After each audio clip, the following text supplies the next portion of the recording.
Buenos días a todos. Buenos Buenos días. días, profe. Buenos días, profe. Buenos días. ¿Cómo están? ¿Cómo van con las asignaciones? Ojo, mañana les coloco las pautas de la evaluación. ¿Listo? Por ahí está. Yo tengo una duda, o sea, ¿el parcial va a ser toda la semana? ¿Cómo así toda la semana? No, es que es la semana de evaluación. No es que quiere decir que sea toda la semana. Sí, pues yo sé que es la semana de oración, pero pues, o sea, se va a trabajar un solo día y ya, como es No normal. vamos a ver tema nuevo. Sí, y pues ahí deberíamos hacer lo de adelantar y empezar a hacer lo de los CPLs de la siguiente. Pero vamos a ver, o sea, nos vamos a seguir viendo en clase. Entonces vamos a hacer actividades todos los días. Lúdicas. ¿No? Diferentes cosas. Bueno, vamos a tener una cosa que hacer general y tienen que terminarla en la semana. Profe, o sea, el parcial va a durar solo 1 hora. No, yo no dije eso. ¿Cuándo dije eso? No, está preguntando, O- está o- preguntando. O sea, le estoy preguntando que si va a durar solo 1 hora. No. Por ahí está Cristian. Tampoco va a ser un parcial así tradicional como el parcial que teníamos cuando estábamos presenciales, ¿no? O sea, de nada sirve que yo a usted le coloque 2 ejercicios, bueno, 4 ejercicios en 2 horas y le diga resuélvalos. Porque pues, ¿Por qué no nadie. sirve? ¿Cómo? Entonces, ¿Por qué no sirve? No funciona. No se le puede Pues evaluar. acá, es que es verdad acá, ¿no? ¿Eso es qué?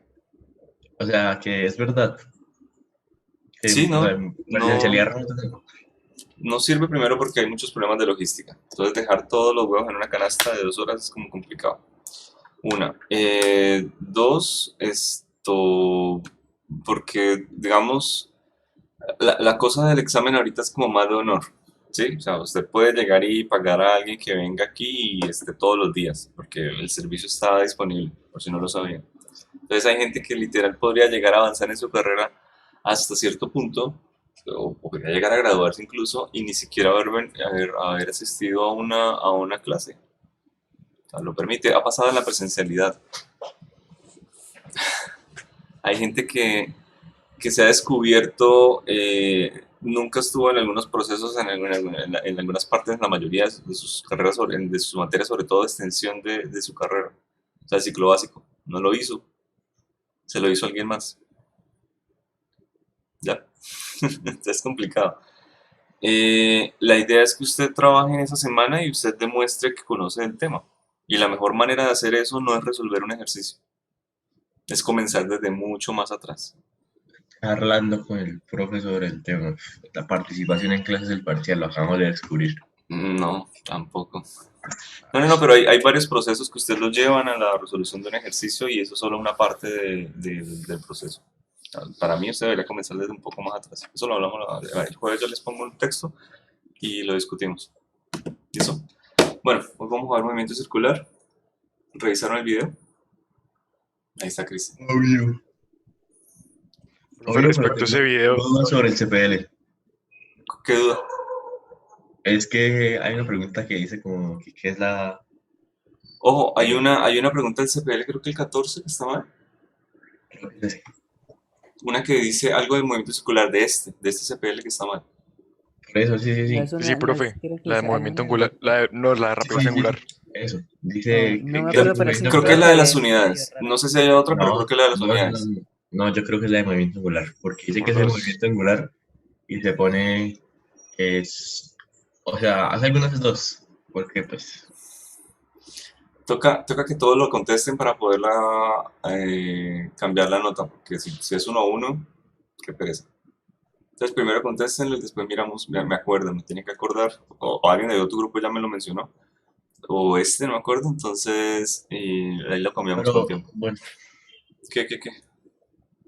o sea, es que, digamos, el de las unidades decía que era radianes sobre segundo cuadrado, sí, y pues esa es la respuesta correcta.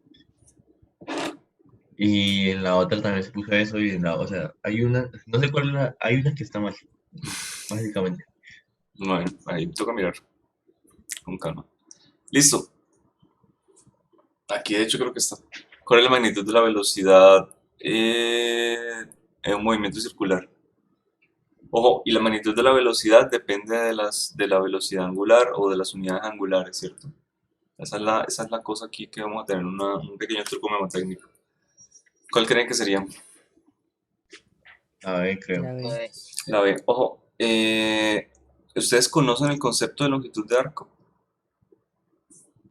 Sí. Sí. Sí, a mí me dicen en general, me dicen una longitud de arco, me depende a mí de el radio de la curvatura por una medida de angular. Es decir, la gente puede coger una cuerdita, la sostiene otra persona, la estira, la distancia que hay entre una persona y la otra, más el arco que él recorre, ese producto de las dos cosas, de esa distancia por el arco, es la longitud de la cuerda. Bueno, de la cuerda no, del arco que dibuja la persona, perdón, en la punta de la cuerda. ¿Sí? Entonces, solo con esa concepto básico vamos a armar todo el movimiento circular. No necesitamos más. En serio. Listo. ¿Qué opinan de la segunda? ¿La rapidez angular a qué corresponde? A la variación de la posición angular. Ajá. Vamos a empezar a hablar ahorita de velocidad angular, posición angular, aceleración angular. Las mismas palabras que ya hablamos para movimiento en una sola dimensión, solamente que ahorita mi dimensión es una dimensión angular. Pero se sigue considerando como una dimensión, perdón, un movimiento unidimensional. ¿Sí? Solamente que mi dimensión está confinada en una línea que ya no está en un plano recto, en un espacio recto, perdón, sino que está en un espacio circular. Cuando yo digo voy a avanzar, estoy avanzando, pero estoy avanzando en el mundo, en el globo terráqueo. ¿Qué puedo hacer en el globo terráqueo? Pues recorrerlo en todo su perímetro. No puedo hacer más, me voy para Girón. Estoy avanzando en una sección de longitud de arco sobre una cosa que es circular si avanzo en una línea recta. Porque en el globo terráqueo pues ya es un espacio esférico. Pero si me limito a solamente caminar en una sola dimensión aparentemente lineal, pues estoy avanzando en una dimensión, en un segmento de, de, de un círculo, es decir, una longitud de arco pequeñita. Listo, y muy pequeñita. ¿Cuántos grados se avanza de aquí a Girón? 0.0000 algo grados, es muy pequeñito, ¿de acuerdo? ¿Por qué? Porque el R es gigante, el radio del planeta Tierra es gigante, pero seguimos avanzando no en línea recta, sino en una longitud, en una longitud de arco. Listo, bueno, ahorita lo miramos en detalle. Esta, unidades de aceleración angular. La B. La B. B. Ajá, y esa les tuvo que haber marcado como mal. No sé, alguna de esas tres. Profe, Es que ¿cómo sabe que es esa? simplemente que está mal. Porque creo que ya la revisé con alguien. Creo que la revisé con alguien y estaba muy seguro de las otras y me dijo de una vez, debe ser esa, profe. Y fuimos y miramos y efectivamente. O sea, le puse en Discord ahí en vivo, compartí pantalla y esa era. Entonces creo que esa es la que está marcada como A, como la correcta y realmente la B. Una cosa así. ¿Listo? Bueno, y aparte, esto tiene que ver con la tercera, ¿no? Aquí tenemos en la parte B la R por omega, que antes, por así decirlo, vendría la relación de posiciones, es decir, posición lineal con angular, velocidad lineal con angular. Y acá tendríamos aceleración lineal con angular. Ahora, aquí falta algo, ¿no? Aquí falta algo, ahorita lo miramos en detalle, pero es lo mismo. Si esto tiene unidades de radianes por segundo, cuando yo lo multiplico por metros, y los radianes son casi que dimensionales, radianes, olvídese, muchas veces no se escribe radianes sobre segundo al cuadrado, sino que se escribe 1 sobre segundo al cuadrado, y las dos unidades son válidas. ¿Listo? Entonces, ¿qué me queda? Pues metros sobre segundo cuadrado. Es la única manera de que la parte derecha me dé lo de la izquierda. Es la única manera de que la multiplicación de R por una unidad angular me dé una unidad lineal. ¿Listo? ¿Podría repetir esto? Señor, otra vez. ¿Qué parte? O sea, ¿por qué los radianes no se pueden dejar como uno? Son unidades de ángulo. O sea, un radian es un teta. Pi, 2pi. Se deja el radian, o no. El radian me representa a mí una unidad que viene de un ángulo, más no es que me esté cambiando a mí una unidad como metro o segundo o algo por el estilo. A mí no me interesa rescatar que viene de una unidad angular. A mí no me interesa decir que la unidad, que la aceleración o aceleración tangencial es metros por radianes sobre segundo al cuadrado. Esa aceleración tangencial es una medida lineal. Si viene calculada de un ángulo radial o algo por el estilo, no me interesa. No me va a cambiar la magnitud. Listo. ¿Listo? Así como el coseno de teta tampoco me está cambiando una unidad, es simplemente una componente de algo. O un seno de teta, es simplemente una componente de algo. Entonces, cuando nosotros sacamos la velocidad y le sacamos seno y coseno, no ponemos metros sobre segundo radianes o metros sobre segundo o cualquier otra cosa, no. Dejamos simplemente metros sobre segundo. Radianes es para una pequeña componente. ¿Listo? El radianes es totalmente adimensional. No es una unidad que tenga peso. Por eso les digo, radianes sobre segundo cuadrado o 1 sobre segundo son las unidades de aceleración angular. Las dos son aceptadas. Ok, ¿cuál de las siguientes sentencias es falsa? ¿Qué opinan de esta? ¿Cómo les fue? A ver, La B. ¿La ve? Sí, porque se cumpliría solo si tenemos la aceleración normal, porque si tenemos tanto la tangencial como la normal, entonces al sumar las dos, el vector daría una dirección diferente y ese ángulo sería entre la velocidad con la velocidad. Entonces no sería de 90. Lisa ya estudió. Pero perfecto. Eso es. Este es un caso muy específico del movimiento circular. Ojo. Y la aceleración normal no es opcional. Esa es la única aceleración que siempre tengo que tener. ¿Ok? Esa es la única aceleración que yo no puedo llegar a perder. Porque si la pierdo, tengo un movimiento rectilíneo. No es más. O sea, siempre tengo que tener una aceleración normal o aceleración centrípeta, que son la misma, la cual me define a mí una trayectoria circular. Si tengo en algún momento solamente aceleración tangencial, pues tengo una aceleración que le está diciendo la velocidad tiene que crecer hacia allá. Pues solamente va a crecer hacia allá, es decir, va a moverse en línea recta. O si la pierdo, entonces se va a mover en movimiento rectilíneo uniforme. Pero es la aceleración normal la que es perpendicular a la velocidad que le está diciendo tiene que estar girando, tiene que estar girando, tiene que estar girando. Y la velocidad lo hace. ¿Listo? Siempre la persigue. Siempre hay 90 grados entre ellas. Nunca va a haber menos entre la aceleración normal y la velocidad. Siempre la busca, pero nunca la alcanza. Bueno, ahorita si quieren miramos unas applets. ¿Qué opinan de esta? Un automóvil se desplaza a lo largo de una curva de forma circular con rapidez constante. En este caso, ¿qué pasa con la velocidad y la aceleración durante el trayecto? Con rapidez, aquí. ¿Es el otro CPL? No. Bueno, de pronto. Profe, ahí no era lo que estamos viendo, que una parte de la velocidad se convierte en aceleración, bueno, centrípeta. Ujú. Solo cambia de dirección, pero la magnitud se mantiene. Ajá. Sería la B. Aquí me están hablando solamente de los vectores, ¿no? ¿Qué pasa con los vectores? Porque me están diciendo velocidad, aceleración, no me están preguntando rapidez y magnitud de la aceleración. Entonces, bueno, lo que mañana dice la B, la velocidad cambia de dirección y la aceleración permanece constante. ¿Sí? Yo creo que ambas cambian de dirección. Los dos vectores. De hecho, se lo acabo de decir. Siempre hay una pareja de 90 grados y no hay aceleración. Y de hecho, aquí como se mueve con rapidez constante, no hay aceleración tangencial. Entonces aquí sí se mueven con 90 grados los dos vectores. ¿Listo? La misma magnitud, pero están cambiando con el tiempo. Uno está persiguiendo al otro. ¿Ok? ¿Qué opinan de la segunda? Teniendo en cuenta el carácter vectoral de la velocidad angular, ¿cuál es la dirección de la velocidad angular de las manecillas de un reloj de pared?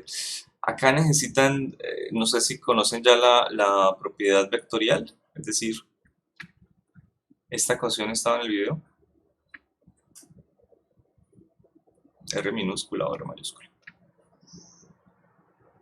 ¿Este producto cruz estaba en el video? Creo. En el primero no. No. ¿No? Bueno, entonces ese pedazo lo podemos dejar para después.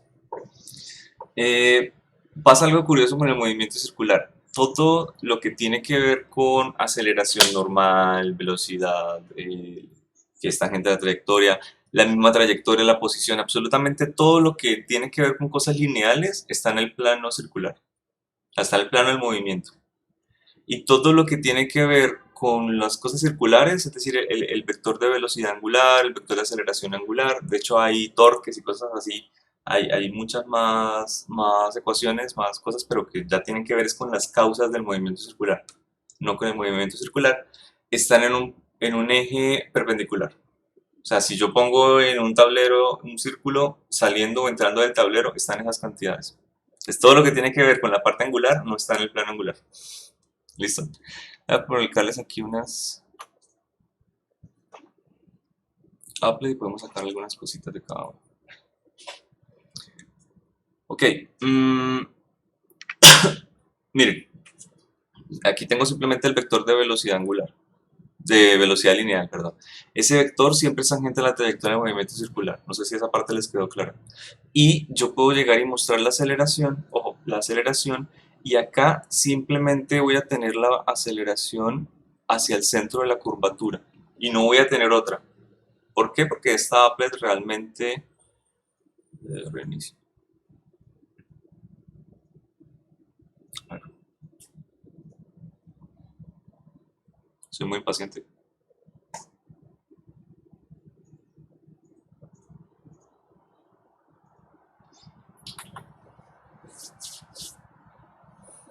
Un segundito.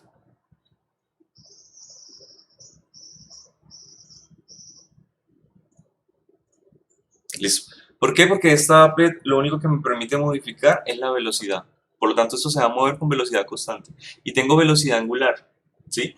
Por el radio me va a dar la velocidad lineal, la magnitud. Y miren, la magnitud de la velocidad lineal no me está cambiando. Por lo tanto, aceleración tangencial, aceleración normal, perdón. No tengo aceleración tangencial. No hay una aceleración que vaya en la dirección de este vector de velocidad. ¿Qué pasa? Que yo puedo llegar incluso si esto recorre varias veces a decir, bueno, dio 3 vueltas en 2 segundos.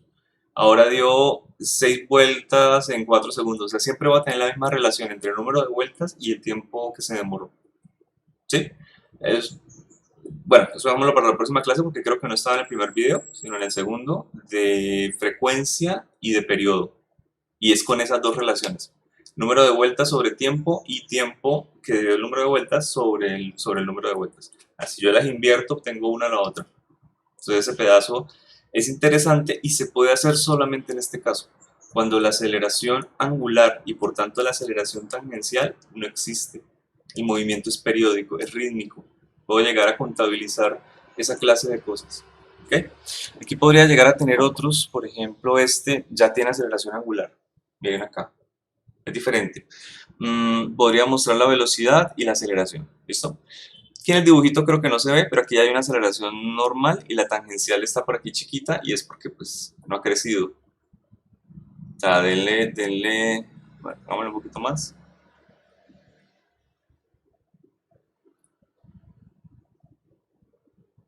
Creo que no va a crecer mucho ese vector. Vamos a ver si alcanza a ver algo. Pero me interesa que miren algo. El vector de aceleración normal. ¿Sí? La aceleración normal o centrípeta, y de hecho por aquí debe estar, es la velocidad al cuadrado sobre el radio. Y ese video, esa parte ya venía en el video de aceleración normal y aceleración tangencial que les pedí que viera para esta clase. Entonces, esta relación va a crecer con la velocidad lineal. Ya que tenemos aceleración tangencial y es la derivada de la velocidad con respecto al tiempo, le estamos ordenando el vector de velocidad, tiene que crecer. ¿De acuerdo? Va creciendo no solamente en dirección, sino también en magnitud. Y por lo tanto, ese vector de aceleración normal también tiene que estar creciendo. Porque si crece la velocidad, él también tiene que crecer. ¿Listo? ¿Qué pasa si ese vector de aceleración normal no puede crecer? Es decir, crece más lento que la velocidad al cuadrado sobre r, se puede formar de pronto una espiral. Ya que él no es capaz de proporcionar aquí una aceleración hacia adentro, como cuando tenemos un carro. Si usted va a tomar la curva y tiene que ir muy rápido, tiene que en las llantas proporcionar esa aceleración, tiene que tener una buena huella para agarrarse del pavimento. Entonces simplemente usted empieza a tomar un movimiento en espiral o pierde completamente la aceleración y usted alcanza un movimiento en línea recta. Así se vería. La aceleración normal empieza a crecer. ¿Listo? Entre más rápido el movimiento, más grande la aceleración normal. Es que los segundos son limitados en estas applets.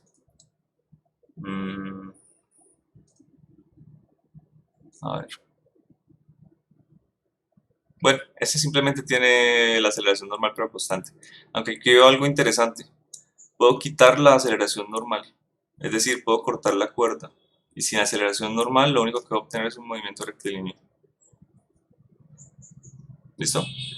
A ver, una que me permita este.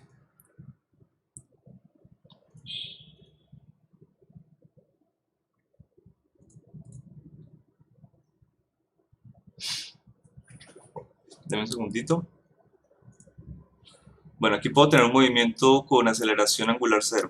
¿Sí? Y si tengo un movimiento con aceleración angular 0, tengo un movimiento periódico. Tengo un movimiento a magnitud de velocidad constante con velocidad angular constante, entonces es periódico. Y lo puedo cambiar, le puedo aumentar un poco esta aceleración de manera que él comience con una cierta aceleración tangencial, esta. Por lo tanto, esta aceleración centrípeta va a crecer y creo que le di mucho. Voy a ponerle un poquito apenas. Porque van a ver cómo esta aceleración empieza a crecer salvajemente. Voy a colocar esto de acá. Entonces, bien la aceleración centrípeta.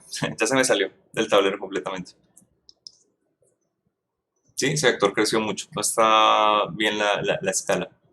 Y la velocidad también. El vector crece muy grande. Entonces voy a disminuirle todavía más acá.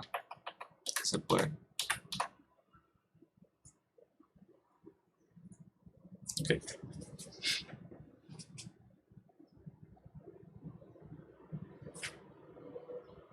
Bueno.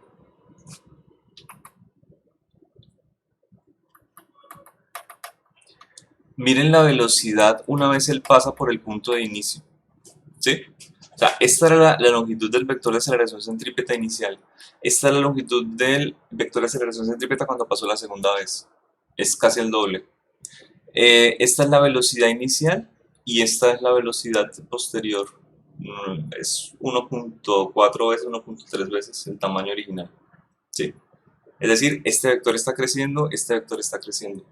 Van creciendo con respecto al tiempo. Ya que yo tengo una velocidad cada vez más grande, yo no puedo llegar y contabilizar, yo no puedo llegar y decir, esto dio 3 vueltas en los primeros 3 segundos, porque seguro que en los segundos, en los siguientes 3, no va a dar simplemente 3, puede dar 9 vueltas. ¿Okay? Y en los siguientes 3 puede dar 16 vueltas, porque cada vez está más rápido, cada vez está acelerando más. Entonces puedo llegar a mirar la animación de nuevo, y de hecho cuando pase una tercera vez, si logra pasar, las magnitudes de la velocidad y de la aceleración centrípeta ya no se van a poder comparar casi. Aquí ya tenemos el doble y la aceleración centrípeta es como el triple. Este está aumentando con el cuadrado de la velocidad y esta es simplemente la velocidad. ¿Listo? ¿Está claro? Enter. Ahora, miren la dirección del movimiento. Nosotros aquí tenemos un movimiento antihorario, ¿de acuerdo? En contra de las manecillas del reloj. Y tenemos una velocidad angular positiva, pero yo podría llegar a hacer algo un poco exótico, por así decirlo. Voy a colocarle una velocidad angular negativa. ¿Qué quiere decir? Que el movimiento cuando comienza a moverse se va a mover en la dirección contraria a la convención de ejes, a la convención de cuadrantes que nosotros teníamos. ¿Recuerda que les había dicho? Tenemos primero, segundo, tercer y cuarto cuadrante. Ese orden de los cuadrantes está porque los ángulos crecen en esa dirección. Por lo tanto, si yo le coloco una velocidad angular negativa, le estoy diciendo, usted ya no va a girar en esa convención en sentido antihorario, sino que va a girar en sentido horario. Al menos al inicio del movimiento. Pero pasa lo mismo con una caída libre. Cuando yo lanzo algo hacia arriba, un lanzamiento vertical, hacia arriba, tengo la velocidad en una dirección y tengo la aceleración en otra. Aquí tengo la velocidad angular en una dirección negativa y tengo la aceleración angular en otra, positiva. ¿Qué va a pasar eventualmente? La velocidad angular se va a volver positiva. Se para y se devuelve. Se para y se empieza a devolver. Y eso es lo que yo espero ver acá. ¿Sabes? El tiempo de la animación me permite verlo. Ahí ya está un poco más pequeño, ¿no? Casi. Fallé. Ok, un poco más de aceleración.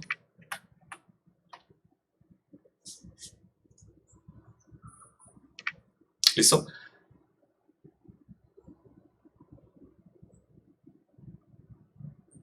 Esa clase de movimientos.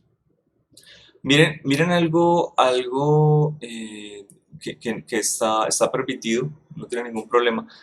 El vector de aceleración va en contra del vector de velocidad inicial. ¿Sí? Porque el vector de aceleración está ligado a la aceleración angular y es positiva. Por lo tanto, ese vector de aceleración me va a dar positivo, es decir, va a estar en la dirección de giro, en la dirección antihoraria. Pero la velocidad ya es negativa, así que esos dos vectores van a estar en contra, al menos al inicio del movimiento. Los vectores lineales y los vectores angulares, aunque no los estamos viendo, también están en contra, porque los vectores angulares están en el plano saliendo de la aplicación. Y bueno, no es que sean tan difíciles de dibujar, simplemente el vector de velocidad angular, aquí como está negativo, va entrando del tablero. Si es positivo, entonces va saliendo del tablero. O sea, va en el eje Z positivo, si es positivo, va en el eje negativo de Z si la magnitud es negativa. Eso es. ¿Listo? Y por acá había otro. Ah, creo que este estaba cuadrado para eso. Sí, estaba cuadrado justamente para eso. Pero bueno, se veía mejor en este. Bueno, ¿les quedó claro lo que vimos? ¿Tienen alguna duda? Pues por ahora no. Por ahora no.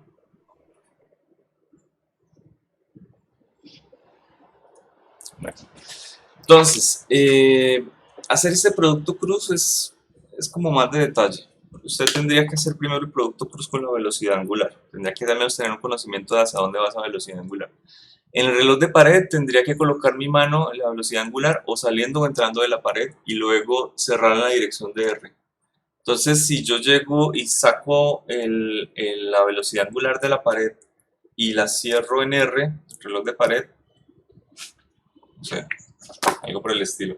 Saco mano, velocidad angular y cierro en R, me daría esta dirección de giro con el dedo. Entonces me da que está en el sentido antihorario para ustedes, ¿no? Y eso no es lo que pasa con el horario, con el reloj. Está girando en sentido horario. O sea, el sentido que nosotros somos como negativo. Por lo tanto, este vector de velocidad angular tiene que estar entrando en la pared. ¿Ok? Pero pues, esos son detalles que después vamos a mirar con más calma. Realmente dibujar esos vectores del movimiento angular nos sirve muchísimo, es para el cuarto corte. Y ya este corte, pues, ya estamos medio terminando. Entonces dibujemos la parte solamente de los planos. Ok, yo creo que mejor hagamos algo por acá.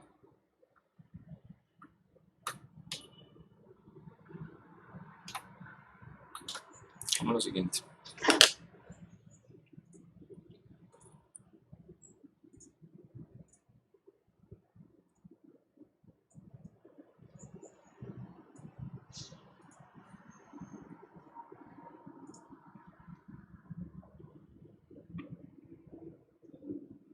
¿Listo? Voy a dibujar aquí un movimiento circular, una trayectoria circular. Como siempre yo podría llegar a tener varias cosas de la trayectoria circular. Por ejemplo, podría llegar a tener aquí la posición inicial de la partícula. ¿Sí? Y podría llegar a dibujar en alguna otra parte la posición final de la partícula. Si yo llego y trazo de la posición inicial a la final la longitud de arco, que sería esa, ya puedo borrar esto. Yo puedo llegar a tener una relación entre esa longitud de arco, entre el radio de la circunferencia, que lo voy a dibujar en las dos posiciones, en la posición inicial y final, y el ángulo que se recorrió. Es decir, R, teta, y esta longitud de arco se le llama S. ¿Ok? Esa longitud de arco no es más sino la posición. Si yo tengo claro al menos una ubicación inicial, es decir, yo digo, bueno, esto estaba en 0 grados, aunque aquí no está en 0 grados, está por ahí al menos en 5 grados, o bueno, 5 grados, unos 2 graditos, algo muy pequeño, pero parece que está en 0, ¿no? Entonces, podemos hablar de posición o desplazamiento angular fácilmente con esta relación. Y la primera relación, y casi que la más importante de todas, es esa, S igual a R por teta. ¿Listo? ¿Por qué? Porque me relaciona aquí desplazamientos o posiciones lineales con angulares. ¿Listo? Me relaciona medidas lineales con medidas angulares. Y esa es la relación más básica de todas las que hay en movimiento circular. Profe, ¿el Señor. ángulo importa si se trabaja en radianes o en grados? Acá sí, acá se trabajan radianes. Listo. Aquí no tengo esto en una unidad trigonométrica que lo transforme. O sea, cuando usted tiene, cuando usted lo introduce en la calculadora, de hecho, y usted le pone que va a trabajar en grados, en radianes, él hace la conversión. Y la conversión es convertirlo matemáticamente siempre a radianes, porque las funciones trigonométricas están definidas, bueno, las definimos con radianes o grados, pero computacionalmente siempre están definidas en radianes. ¿Ok? No me sirve de nada tener aquí y multiplicar en este concepto un 180. Nunca lo vamos a hacer. De hecho, tenemos que reemplazar un ángulo de estos y lo vamos a reemplazar por radianes, es decir, por pi, por 2pi, por 4pi. Algo que tenga que ver con el número pi. Y ese sí es el valor, por así decirlo, real. Realmente los ángulos en radianes, perdón, en grados, en gradianes, son facilidades humanas. No es más. Bueno, ¿qué pasa cuando yo derivo la posición con respecto al tiempo?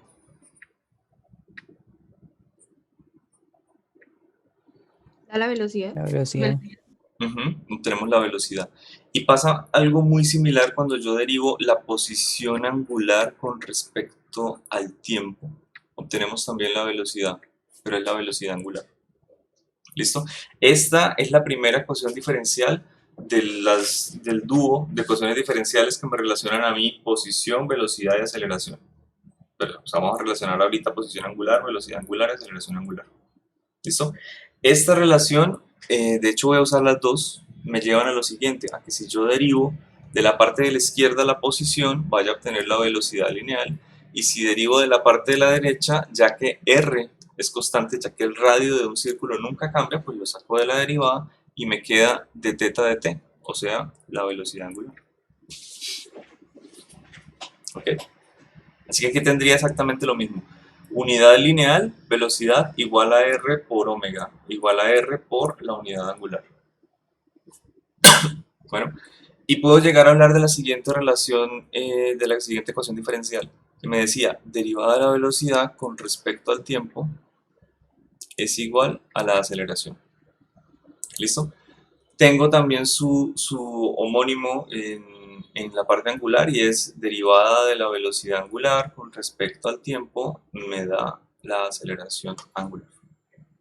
Aquí hay que hacerle un pequeño ajuste, sobre todo a esta aceleración, porque no es la aceleración completa, a menos que estemos hablando de vectores, sino que ha cambiado, es decir, la derivada del vector de velocidad con respecto al tiempo es la aceleración, y eso jamás va a cambiar.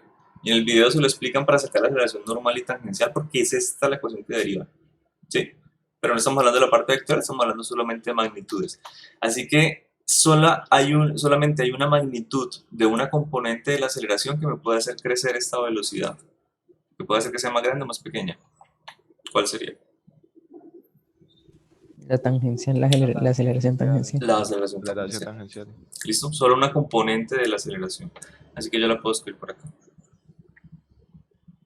Aceleración tangencial igual a r por alto. ¿Listo? Estas son las tres ecuaciones más importantes de movimiento circular, pero todas salen de esta. Es decir, esta la convierte en la ecuación más importante de movimiento circular. Si usted la conoce y sabe derivar, ya está listo. Bueno, falta otra para la componente de la aceleración, y podría ser la aceleración normal. Esa sí ya sale de conceptos como radio de curvatura, sale de una derivada, de convertir en seno y coseno. Eso ya está un poco más elaborado en el video que ustedes tienen que ver. Pero lo que me interesa que les quede claro es que esta aceleración normal tiene que crecer con la velocidad y disminuye con el radio. Menor radio, mayor aceleración. ¿Listo? Mayor velocidad, mayor aceleración. Y esta aceleración, vamos a ver en el tema de fuerzas, la tiene que proporcionar, lo que les digo siempre, ¿no? El ejemplo del carro, la tiene que proporcionar la adhesión con el pavimento. Entonces, si no se proporciona esa fuerza, si no se puede llegar a proporcionar esa aceleración, pues perdemos adhesión y tenemos movimientos rectilíneos. ¿Ok? O a lo mucho espiral, donde se va abriendo cada vez el camino. Bueno, miremos los vectores que pueden llegar a interesarnos aquí. Creo que voy a copiar esto. Lo voy a dar para otro lado.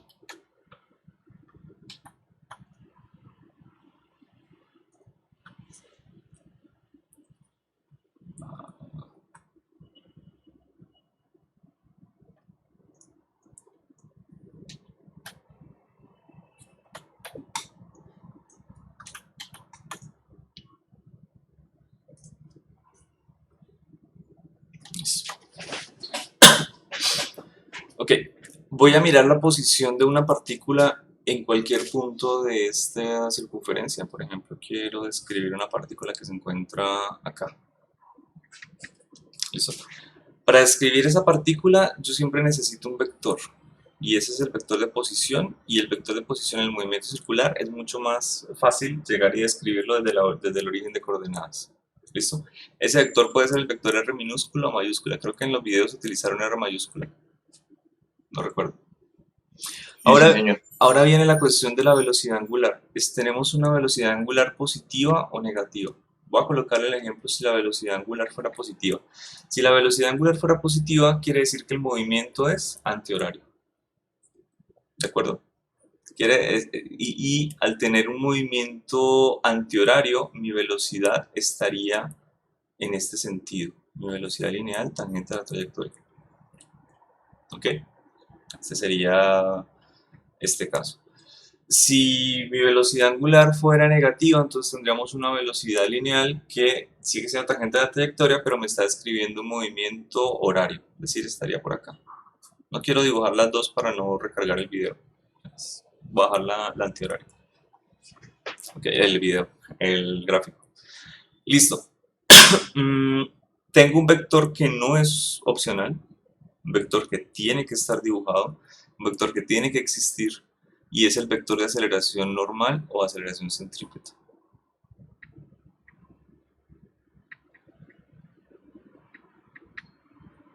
Se le llama de las dos maneras. ¿Listo? Y recuerden, ese vector crece con la velocidad al cuadrado sobre el radio, la magnitud.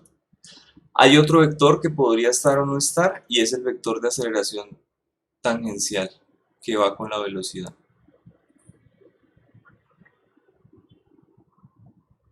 Y básicamente la compañera de ustedes resumió todo, diciendo son componentes de un vector de aceleración, es decir, cuando yo sumo dos componentes, así como sumando la componente x y y, yo obtengo el vector de aceleración resultante. Así que este vector de aceleración resultante tiene casi que dos opciones extremas. La primera es que me apunte exactamente al radio de la circunferencia, al origen. O sea, me apunta en la dirección centrípeta si la aceleración tangencial es 0. Y si la aceleración tangencial es muy grande, gigante, tiende a apuntarme hacia la dirección de la velocidad. Es decir, ese vector de aceleración podría ir casi que en la dirección de la velocidad. Pero así como crece la velocidad, crece la aceleración centrípeta, y la aceleración centrípeta crece con la magnitud de la velocidad al cuadrado. Esta aceleración centrípeta siempre va a ser más grande que esta velocidad, por lo tanto este dibujo me quedó un poquito al revés, ¿no? Me quedó mal. La velocidad tuvo que ser un poquito más cortica. Pero bueno, ¿qué quiero decir? Que así yo tenga el movimiento circular más grande de todos, que sea muy rápido, como la aceleración centrípeta crece con el cuadrado de la velocidad, pues básicamente nuestra dirección de tendencia, nuestra dirección de tendencia siempre va a estar hacia el centro de la curvatura. ¿Ok? Siempre va a estar hacia el centro de la curvatura. Podemos llegar a tener la componente tangencial, sí, vamos a tener algún ángulo con ella, pero la tendencia preferente es hasta el centro de la curvatura. ¿Ok? Bien. ¿Qué vector nos faltaría? No, nada. Bueno, voy a escribir por acá la aceleración.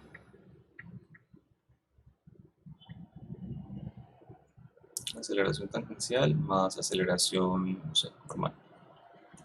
Como vector. ¿Listo? Si nosotros queremos calcular la magnitud de la aceleración, es muy útil simplemente calcular la magnitud de un vector, ya que tenemos las componentes y son ortogonales. Tenemos aquí 90 grados entre las dos. Entonces podemos simplemente calcularlas con la raíz, con el producto punto, mejor dicho. La aceleración tangencial, que era R por alfa, al cuadrado, más la aceleración normal, que es la velocidad al cuadrado sobre el radio.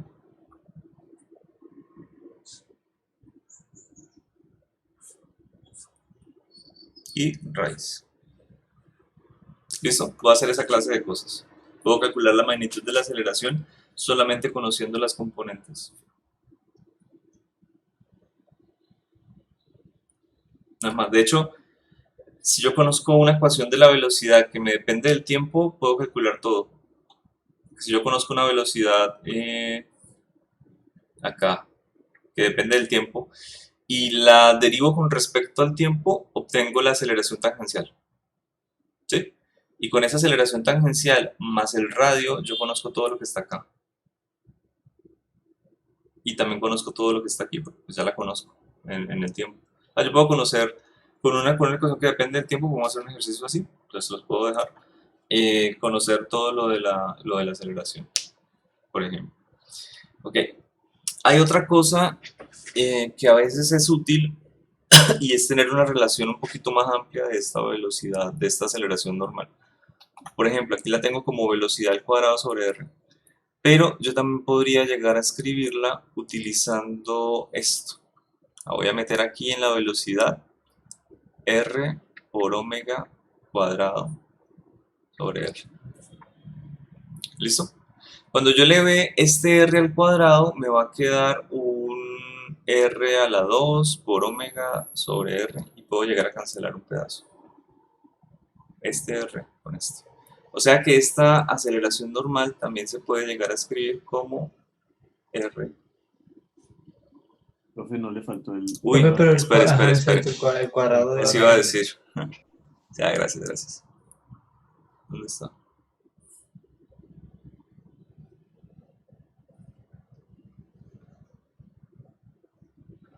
Como r por omega cuadrado.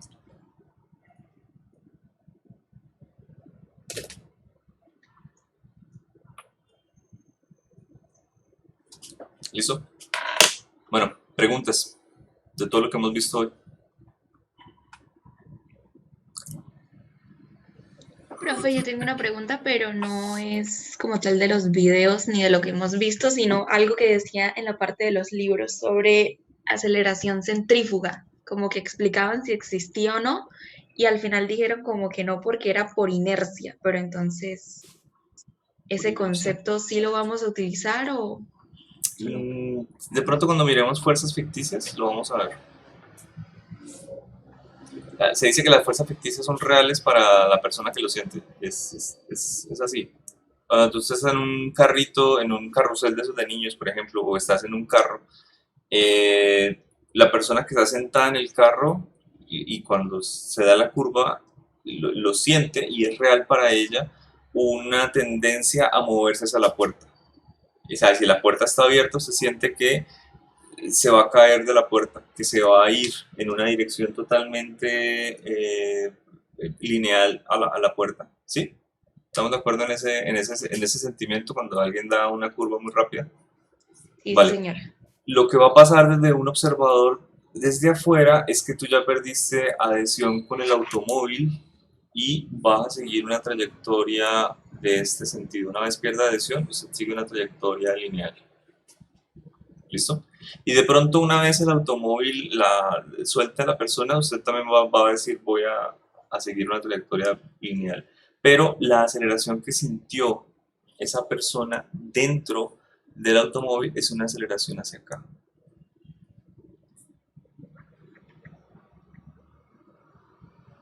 ¿Listo? Y es una aceleración centrífuga.